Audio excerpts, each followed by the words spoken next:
Here's the next story for you. This story is like absolutely so sick and so disgusting. It makes me want to throw up, right? But an Alabama pastor is being sued by members of his congregation after he admitted to sleeping with worshipers at his church despite knowing his HIV status.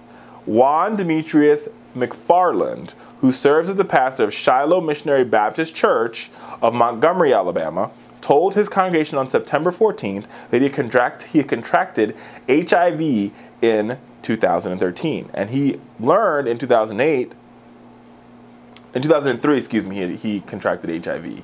And he learned in 2008 that he had AIDS. One church member said that the congregation was very accepting of McFarland when he made the announcement. But next several sermons led the congregation to push him to step down. In a resolution read aloud at church, McFarland, the pastor of the church for 29 years, admitted to drug use and mishandling church funds. Church deacon Nathaniel Williams Jr. said, but that part wasn't the worst. What made it worse is that he knowingly committed adultery in the church building with female members of the church knowing that he had HIV/AIDS. He refused to step down after admitting this behavior. The church responded by overwhelmingly voting him out a couple weeks ago on an 80-2 vote.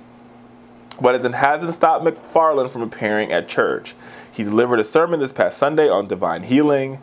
The church has obtained legal counsel to sue Mr. McFarland, but my whole thing is this.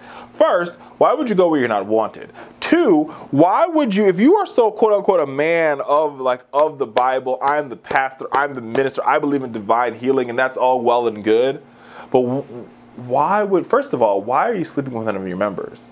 Second of all, why are you sleeping with your members when you know you have HIV/AIDS? Like, that's just irresponsible. It's wrong. And I got to tell you, folks, it should be downright illegal for you to knowingly have the virus and knowingly pass it on to somebody else. It's almost like attempted murder in my book, right? And the fact that, this is just, it gives all churches a bad name. But beyond that, I got to tell you, folks, not everybody who preaches the gospel believes in it now. Let's just put that out there. And everybody who preaches the gospel, who says, oh yeah, I believe, and everybody who says, Lord, Lord, shall enter the kingdom. And this man needs to be as far away from the kingdom as possible, even though our God is merciful and forgiving. I'm just saying.